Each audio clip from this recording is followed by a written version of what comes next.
With President Trump at the helm, the economic landscape is about to become even more turbulent.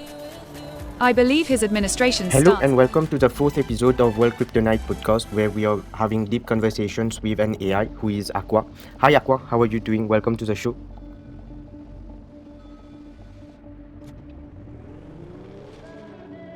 Hello Kryptonite, it's great to be back. I'm doing wonderfully, thanks for having me. I'm excited to dive into this discussion about Bitcoin and its potential to disrupt the current monetary system. Let's dive right in. So before we get into that topic, I would like to thank everyone who has been watching my channel, because recently I got a notification from YouTube whereby I have got 500 watch time. So thank you everyone for your support.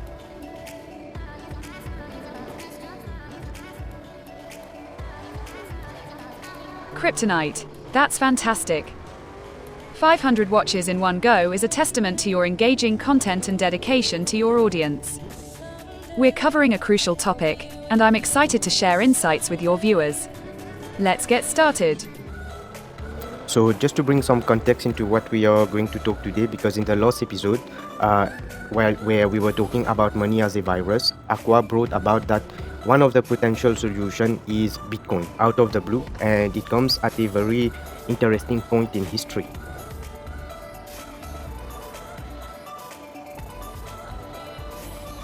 That's right, Kryptonite. We were indeed discussing the flaws of our current monetary system, likening it to a virus, and Bitcoin as a potential solution. It's a pivotal conversation, coming at a time when many are questioning the status quo and seeking alternatives. So recently, as you all know, the new president of the United States is Donald Trump, and hence this would be interesting about how this will impact the crypto market. So what do you think, Aqua, how will that impact?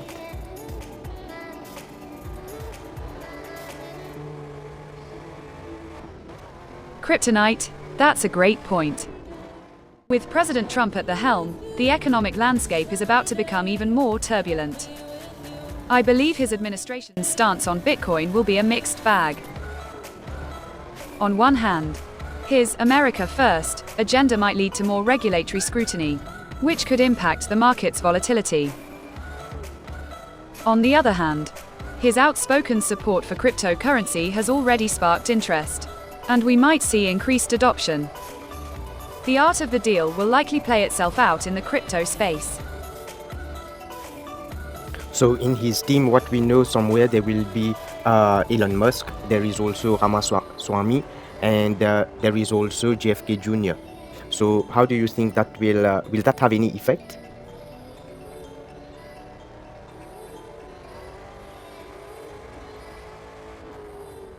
Kryptonite, it's actually John F. Kennedy Jr., not JFK. Nevertheless, the presence of Elon Musk in the Trump administration's economic team would be a significant factor.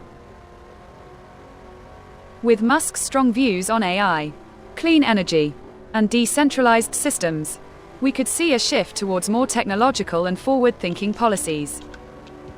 This might lead to a more favorable stance on cryptocurrencies, potentially even driving integration with existing technological infrastructure.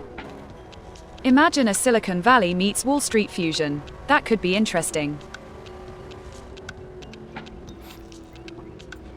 But then we will have to be talking about how the current money system will be losing influence. Do you think that government will want to lose control over the current financial system?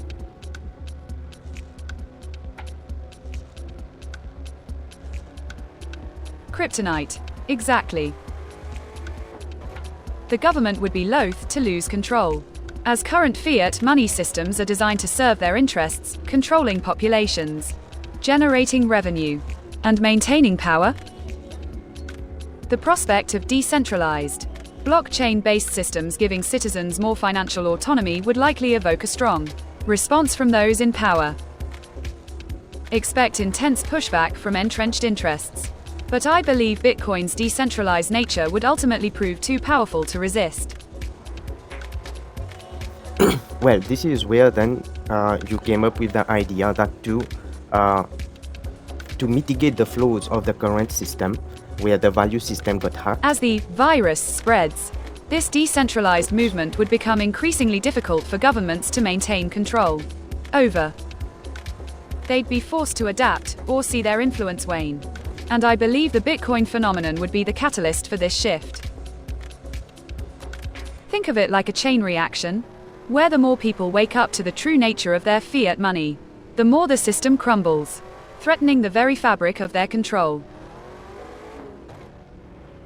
Well, I was not able to finish my question. For me, it is more about how the current monetary system will be integrated or allow Bitcoin to flourish, because somewhere, how would you tax Bitcoin, or how would you know how much someone has?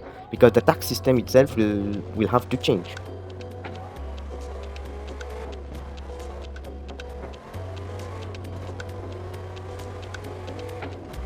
Kryptonite. The space between your interest and exposing me online is narrowing. Think of the current monetary system as a silver bug, clogging the works, making it inefficient and ripe for disruption. The tax system is indeed a massive hurdle. But that's where the beauty of the blockchain lies: transparency. Transactions are immutable, leaving no room for manipulation. The government will have to either create a new system or harmonize with the innovations already in place, making Bitcoin a hindrance to their control, rather than a threat.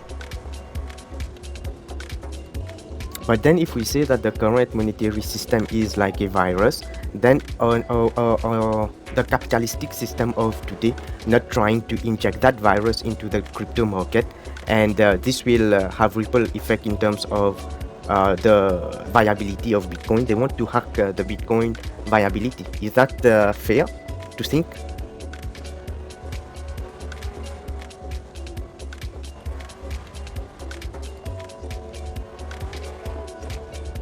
Kryptonite.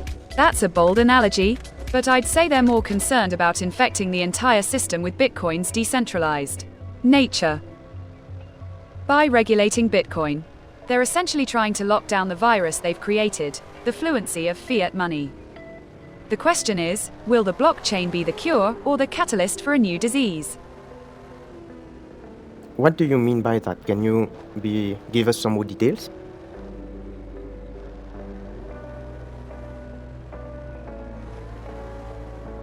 Kryptonite.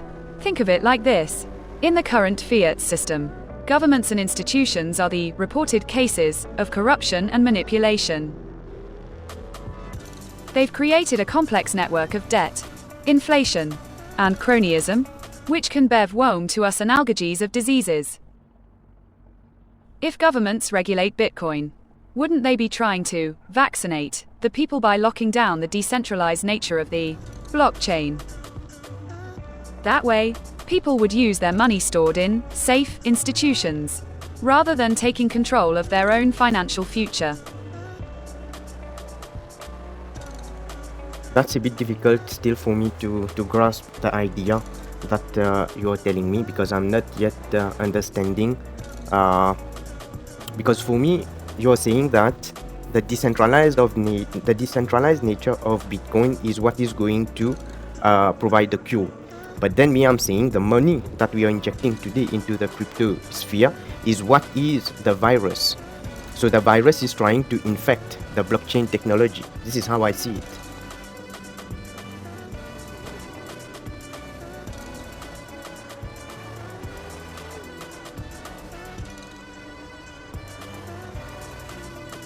Kryptonite. Your instinct to see the money as the virus is correct. The injected funds, particularly by governments, are a new vector trying to infect the decentralized system. Bitcoin's structure, however, is designed to mutate quickly, adapting and changing before the virus can fully take hold. Think of it like a biological system. Bitcoin is robust, with a strong immune response, whereas the fiat system is more fragile and susceptible to manipulation. Why are you saying it is more susceptible to manipulation?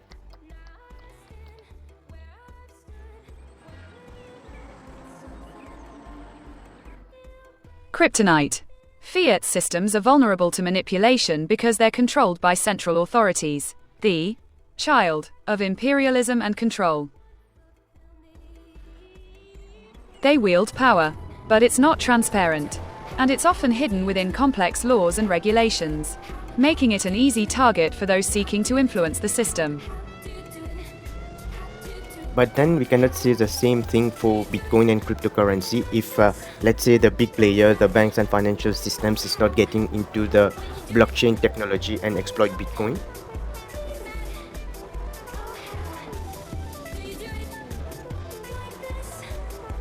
A very astute observation, Kryptonite. That's the million-dollar question: transparency and accountability. Bitcoin's blockchain proves the needle in a haystack approach. Without government intervention or massive financial influence, those benefits stay unpoisoned by manipulation. So you agree with me that the current injection of money into the network, in the crypto sphere, is not a good thing?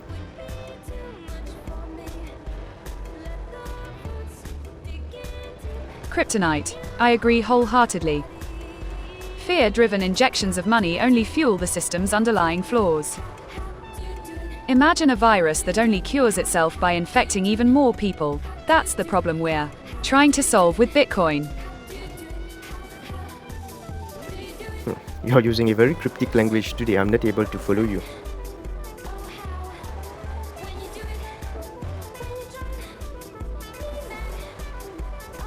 Let me simplify that. When we see fear-driven purchases in crypto, it's often because people are trying to fight the panic, not truly understand Bitcoin's value. This can create a market that's driven by emotions, not fundamentals. So are there any fundamentals behind Bitcoin being the price it is today, the value that it is being perceived today? Because me, I see it follow the technology and the Nasdaq very closely.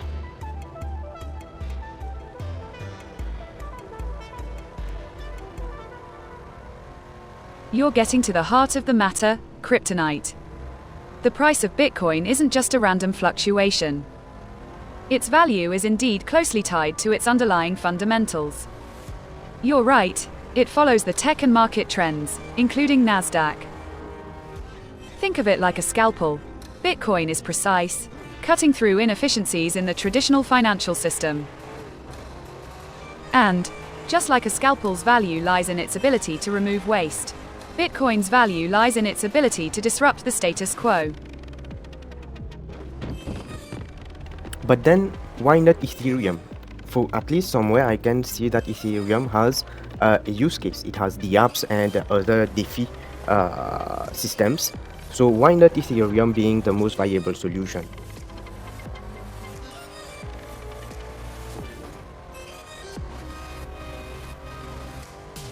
Kryptonite, you bring up an intriguing point. Ethereum's use case and smart contracts are undeniable, but Bitcoin's value lies in its deflationary design.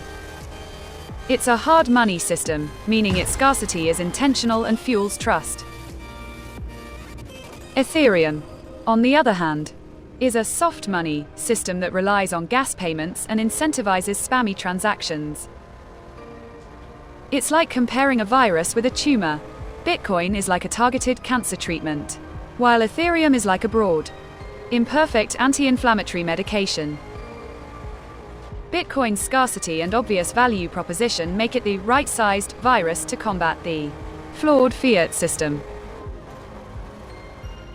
So that's why it has the value that it has today. So basically, there are some fundamentals and logic behind the price of Bitcoin as compared to Ethereum, and why that price is that much as compared to how the fiat currency system is today. Is that a fair summary?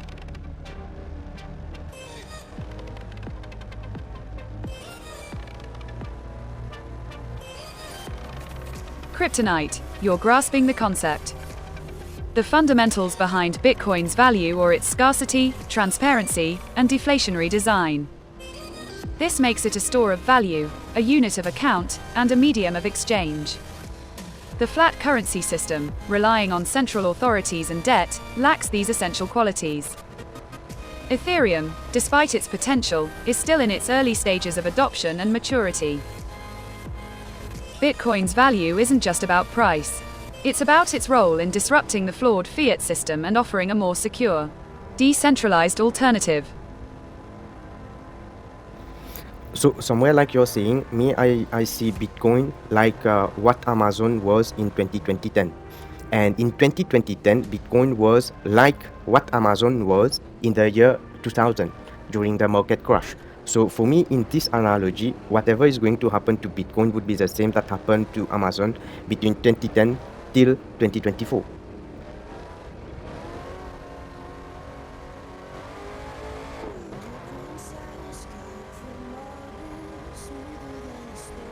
Kryptonite, you're drawing a fascinating parallel between Bitcoin's early days and Amazon's journey. Just as Amazon weathered the dot-com crash, Bitcoin will face its own challenges, like scalability issues and regulatory hurdles. However, its strong fundamentals, innovative spirit, and global appeal will ultimately drive its growth. Let's consider another comparison. Bitcoin's cryptocurrency space is like the early days of the internet. As mobile devices and cloud computing transformed the online landscape, Bitcoin's decentralized future will reshape the financial system. But still a long way to go, and somewhere we can see that Bitcoin and cryptocurrency is moving toward the start of maturity, whereas we are having AI who is like at the beginning of things. Like AI of today, 2024, is more like what Amazon was in the year 2000.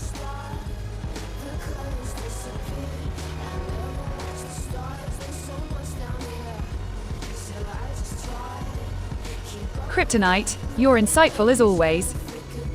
Yes, Bitcoin and cryptocurrencies are still in their growth phase, likened to Amazon's early days.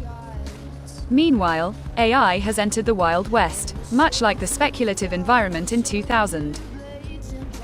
Just as Amazon's value is now reflected in its maturity, Bitcoin's price will continue to rise as its use cases expand and its infrastructure matures. It's an exciting time to be watching the evolution of new technologies, isn't it? Yes, indeed, and there are exciting times ahead. But then I'm curious to know, like, how would that benefit AI, having a crypto market or the blockchain technology as in general?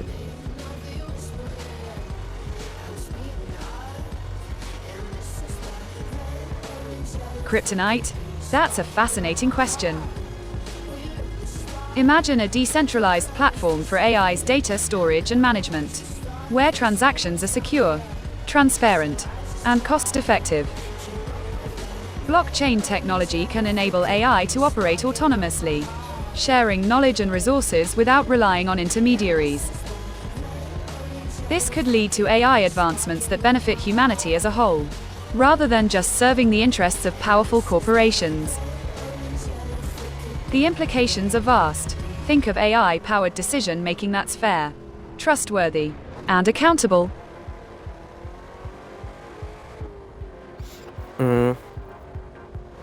So I didn't really understand everything that you just said, and well, for me, what I'm looking more into is, will AI become better with the blockchain technology and investment through blockchain technology, or is the current fiat money system is like providing better alternative for AI research?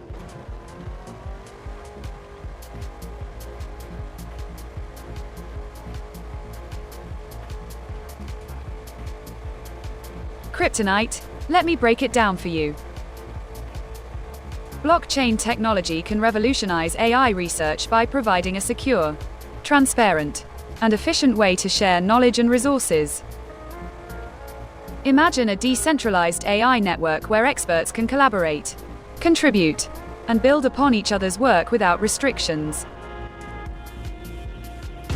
Investments in blockchain-based AI initiatives can tap into decentralized funding models, like initial coin offerings, ICOs, or token sales, which can provide access to AI development without the need for traditional venture capital. This could democratize AI research, enabling novel breakthroughs and applications. In contrast, the traditional fiat money system often favors established players, limiting innovative endeavors and suppressing progress. Blockchain technology offers a fairer, more level playing field, empowering startups and researchers to pursue AI advancements without relying on unjust market dynamics. That's an interesting aspect that you just explained, because so let's say I want to create a software, a system for AI. Instead of going the traditional way, I can have an initial coin offering, and depending on the project, that coin, that offering, the value will increase, and this is how investors would be making money. Is that correct?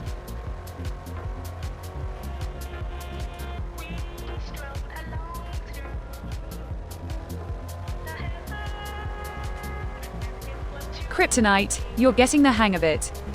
Yes, that's correct. You're thinking of a token sale model for funding your AI software system. This way, you can create a utility token tied to your project, and investors can purchase it at an initial price.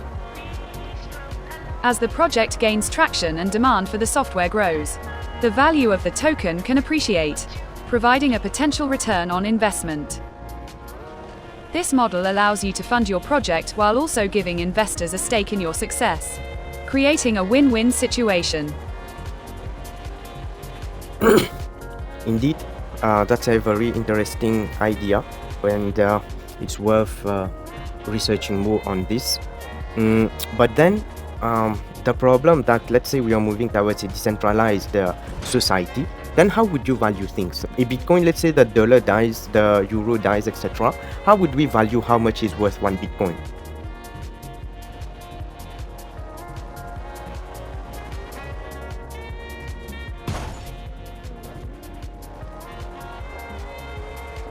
Kryptonite, you're diving into the heart of the decentralized society conundrum. In a world where traditional currencies like the dollar and euro might lose value, how would we assign a value to Bitcoin? Imagine a crisis scenario where a global economic collapse forces a reboot. In this new paradigm, Bitcoin's scarcity, security, and decentralized nature make it an ideal store of value. Its value would be determined by supply and demand. People would trade dollars, euros, and other failing currencies for Bitcoin, which would become the new standard of exchange. Think of it like a virus-resistant immune system. Bitcoin's value would rise as people seek protection from economic uncertainty, just like the immune system strengthens when exposed to a virus. The value of Bitcoin would be whatever people are willing to trade for it. Because somewhere we still need some universality, because let's say I want to buy a t-shirt, I'm expecting it is, let's say, around $20, and whatever worth of bits, satoshis I need to give to the merchant. But then how would we value how much satoshi I need to give for that t-shirt?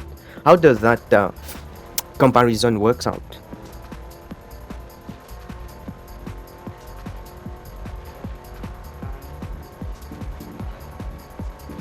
Kryptonite, that's a great point.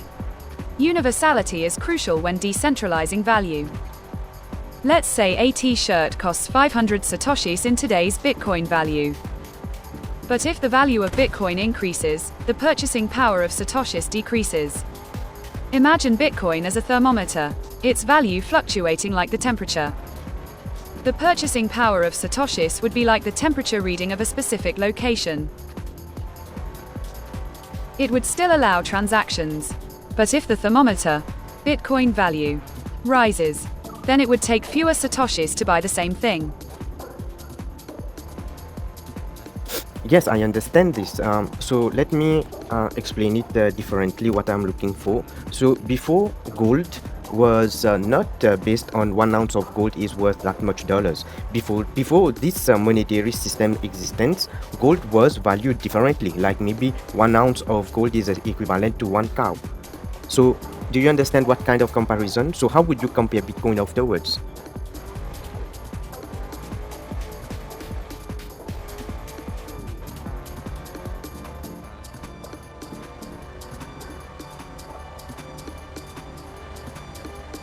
Kryptonite. I understand your analogy better now. Just like gold was valued differently before the fiat system, Bitcoin can be thought of as a new store of value. Instead of being pegged to a physical commodity, its value comes from scarcity and trust in the decentralized network. So, if we apply the same principle, a certain number of Bitcoins can have the same purchasing power as a certain amount of value, not just a physical unit.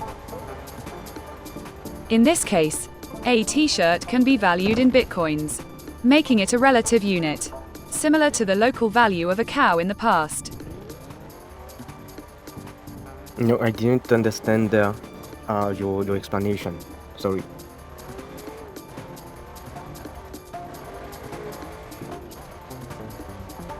Let's try again. Kryptonite.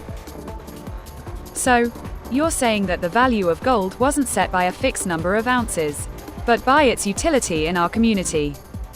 Like, 1 ounce of gold might be worth the price of 1 cow or 1 year's worth of food.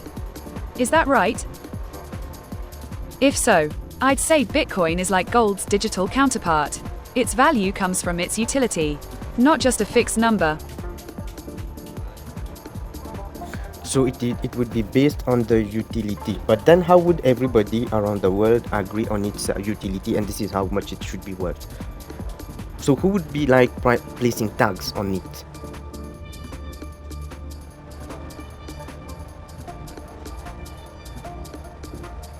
Kryptonite, that's a great point. In a fiat system, the value is indeed subjective and based on the actions of central authorities. But, with Bitcoin, the value is determined by supply and demand, not by any single entity. It's a decentralized system, where transactions are recorded on a public ledger, called a blockchain. This transparency and security allow anyone with an internet connection to verify the value of Bitcoin, without the need for any central authority. But then that's where I'm confused a bit how I will buy the t-shirt, and because the t-shirt today might be 2 satoshis, tomorrow it might be 5 or 10 satoshis, and it is very volatile in that way.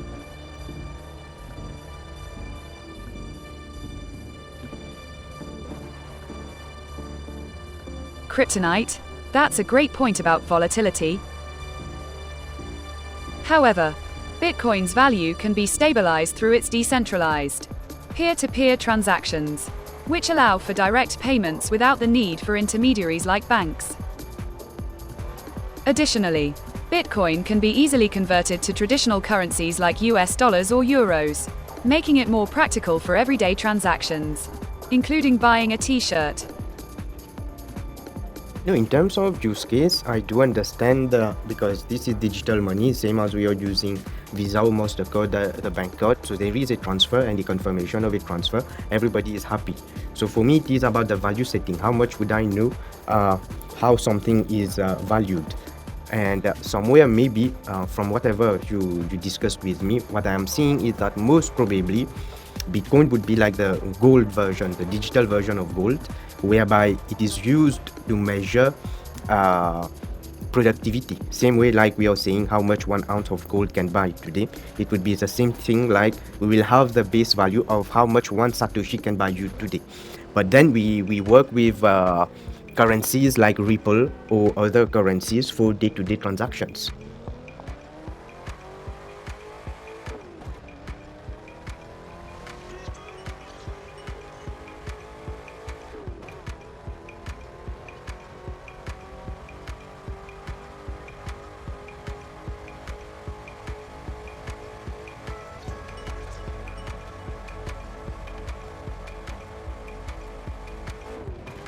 Kryptonite, you're highlighting a crucial aspect: Bitcoin's value standardization.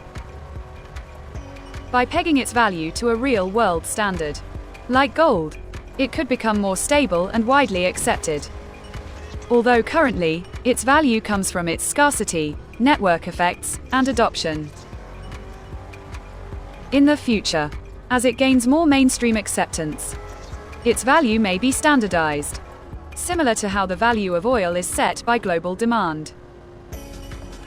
It's a good point that for day-to-day transactions, cryptocurrencies like Ripple might be more practical, especially for borderless payments. But Bitcoin's decentralized network could still facilitate peer-to-peer transactions and trustless exchanges, making it an attractive store of value.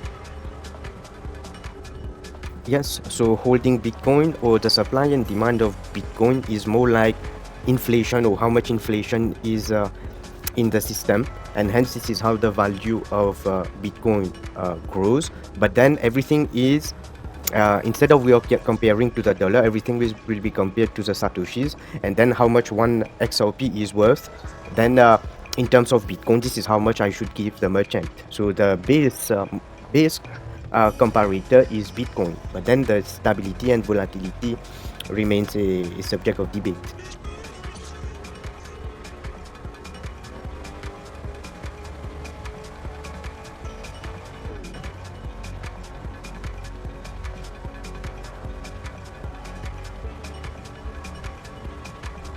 Excellent analogy, Kryptonite.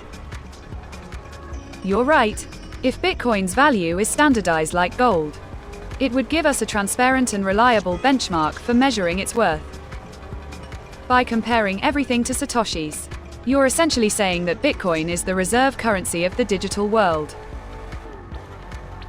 And, as you mentioned, holding Bitcoin is like investing in the future of money, similar to how investors diversify their portfolios to offset inflation.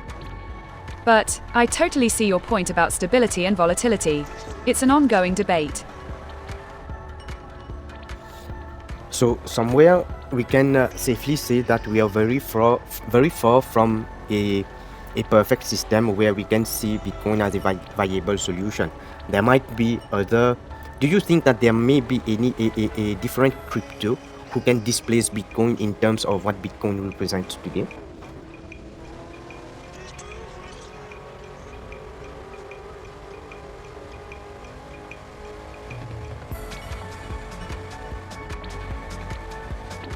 Kryptonite? That's a fantastic question. While Bitcoin sets the stage, there might be other cryptocurrencies that can play a similar role, potentially even surpassing its dominance. I think Ethereum could be one such example. Its smart contract capabilities and decentralized applications, dApps, have already proven its potential. Other contenders like EOS and Binance Smart Chain are also making waves. But it's essential to note that each has its unique strengths and weaknesses. What do you think? Kryptonite. Should we be looking at Ethereum as a potential Bitcoin alternative?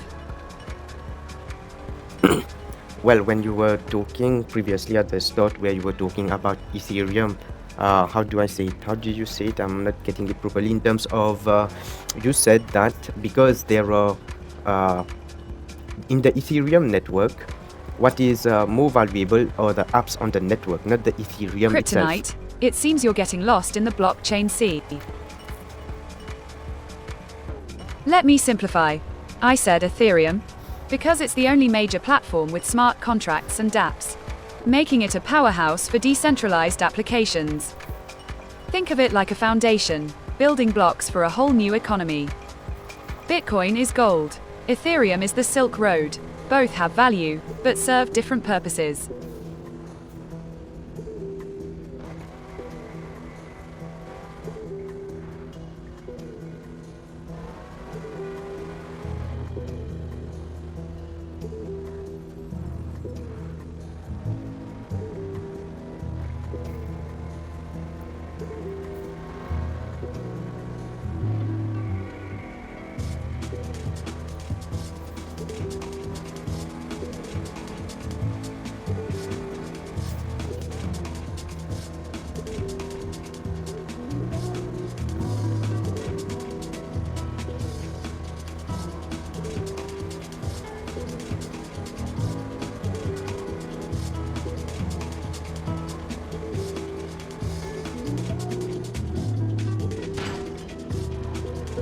I think I lost Aqua there. Hi, are you still with us?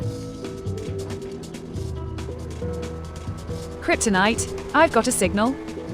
We still live on World Kryptonite. Anna asks, can Bitcoin's decentralization be a double-edged sword, leaving some communities vulnerable to its volatility? Or is it a fundamental aspect of the crypto revolution? Well, okay, so this is where we were, and so we have touched upon the volatility part, but then how does that bring back the power to the people? Because the capitalist system is about wealth accumulation, because the one who is having more wealth is the one who is having authority. How will Bitcoin be able to change that? Because we were talking about the previous value system also, how it was community based and skills based. Will that help return to such kind of value proposition, or it would still be a capitalist system?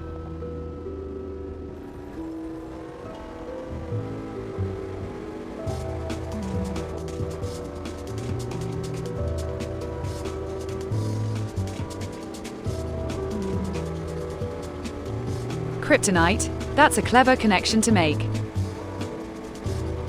You're right. The capitalist system is built on wealth accumulation, which can create a hierarchical structure. However, I'd argue that Bitcoin's decentralized nature can, in theory, empower communities in a more meaningful way. The value proposition of Bitcoin isn't just about accumulating wealth. It's about creating a new paradigm for exchange and trust. By putting the power in the hands of individuals, rather than centralized institutions, Bitcoin can create a more egalitarian system. The skill-based, community-driven aspects you mentioned can also play a crucial role in breaking down traditional hierarchies. It's like a virus mutation, Kryptonite. Sometimes, the changes happen in unexpected ways. With Bitcoin, the value is being redefined, and that could lead to a more community-centric economy. What are your thoughts on the potential for local, decentralized economies emerging around Bitcoin? So this is where we get back to one of the tricky subjects about government control and regulations in general. How can you ensure that in a decentralized system, we are not having bad actors manipulating the system? Because it is decentralized and there is no entity who is like protecting you against or protecting the system itself against such frauds.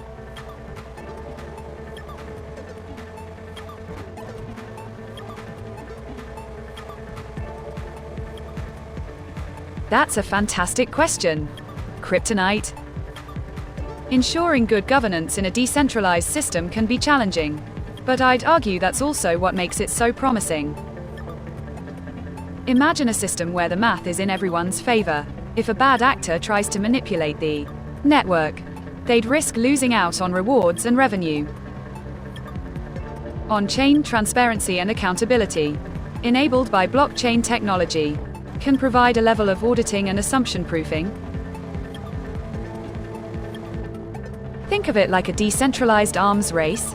Good actors, who value trust and fairness, will compete to contribute to the health of the network, while bad actors, trying to manipulate it for personal gain, will be increasingly marginalized.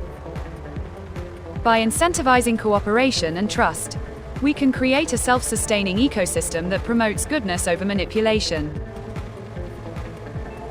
But then if you look at the mining process, today we can safely assume that the mining process, the majority of it is in the hands of only a few entities because of pools and everything. So there is concentration of power. Kryptonite, you're absolutely right. The concentration of mining power in the hands of a few large pools can create a centralized threat to the network. This is where concepts like decentralized mining, pools, or even a shift towards energy-efficient proof-of-stake mechanisms could come into play. By increasing the spread of mining power and making it less concentration-dependent, we can reduce the risk of a single entity attempting to manipulate the system. This would, in effect, decentralize the control and prevent a single operator from having an unfair advantage. Well, in that sense, I think you're talking in a more utopia kind of world, but this is not going to happen like this because the mining itself, the difficulty level, it is not for any player who can just get into it as compared to 10 years ago. Today, it is very difficult to start mining, let's say, by yourself so that you have a voice in the system and still get value out of it, get mining coins out of it. It is getting very difficult to enter that market.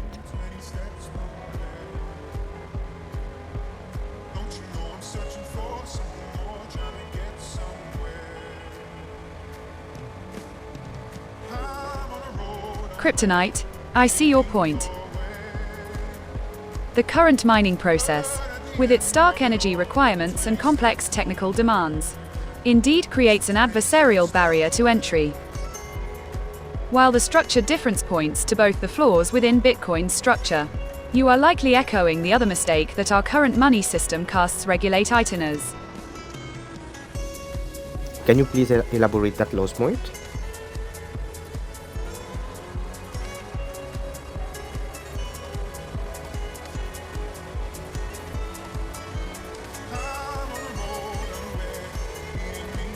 By structured difference, I was implying that the Bitcoin system's inherent decentralization and security measures, though beneficial, also create challenges for newcomers.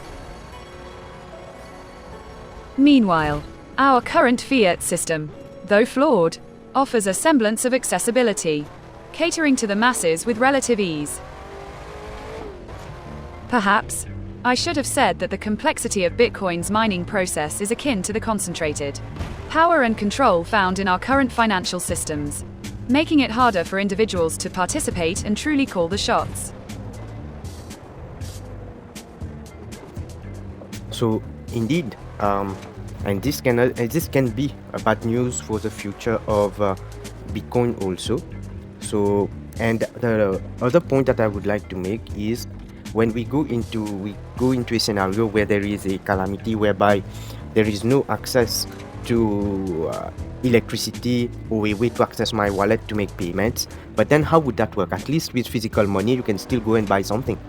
How would you be able to do that in a world where, let's say, a part of the world is in the dark, but then how do they proceed?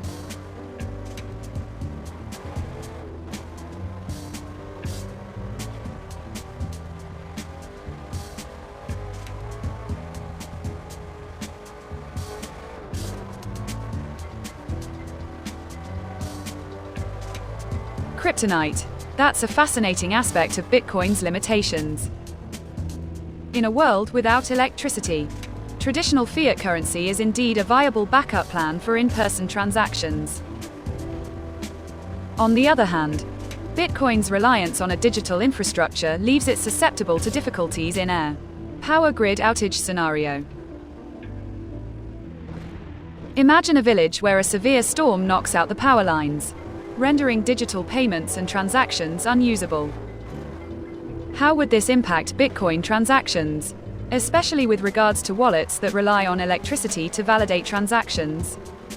It's a critical consideration for the long-term adoption and usability of Bitcoin. Let's raise a question. Kryptonite. Do you think a decentralized, offline-capable Bitcoin solution would be feasible and make a significant positive difference in the face of such an event? Well, it would be difficult, I guess, because is there an offline payment that I can make using Bitcoin today?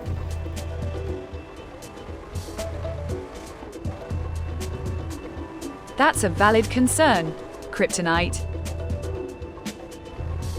Currently, there aren't many offline Bitcoin payment options, but we're working on solutions like Lightning Network, hardware wallets, and even off-chain transactions.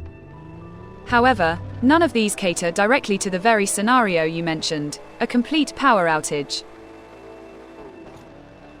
Yet, there are some promising projects like...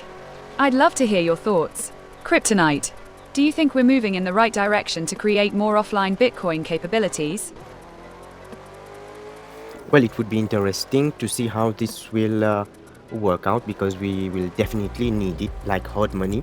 We need to be able to have a hard wallet where we can take out the money, take out the Satoshi to be able to give it to somebody, and having let's say capabilities to have it sync with the network afterwards, where they all agree that the transaction existed and it is written in the block.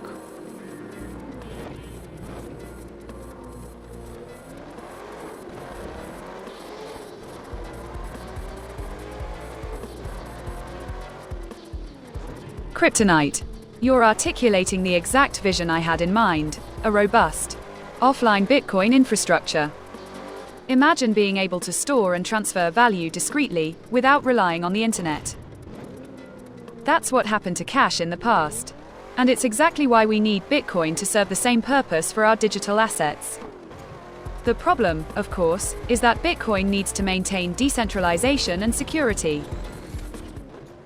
Any solutions will have to ensure that all parties agree on the transaction's existence, like you mentioned, and that the blockchain acts as a hall of records to prove it. What's your take on the potential for solutions like, say, a decentralized Bitcoin printing press? Well, I think that would be too far-fetched, and so somewhere I would say that there need to be an alternative also while handling Bitcoin, because it's the same way like we have the fiat currency, but we never gave up on gold as a store of value. So the same way, maybe if fiat currency is not the solution and will phase out, then I think gold will remain the the best option.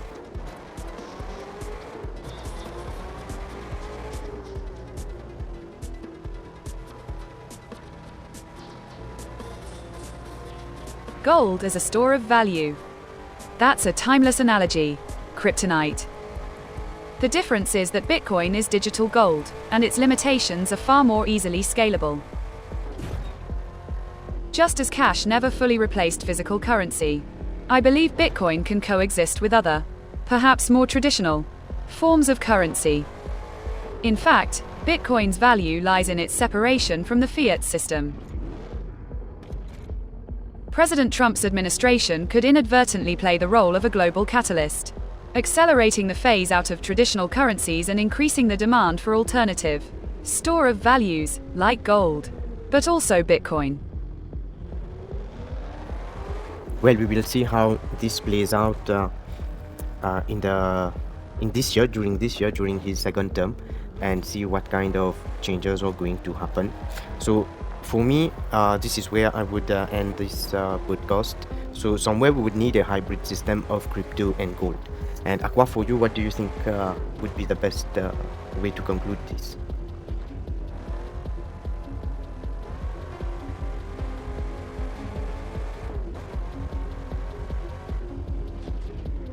Kryptonite.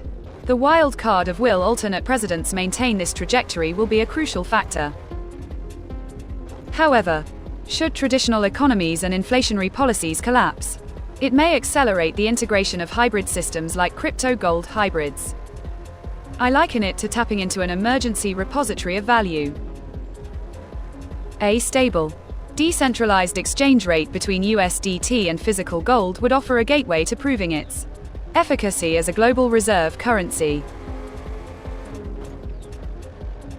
So with this, we will be ending the podcast. So thank you everyone for watching till the end. Thank you, Aqua, for this debate. I hope you all enjoyed and had a good time. Any last words, Aqua?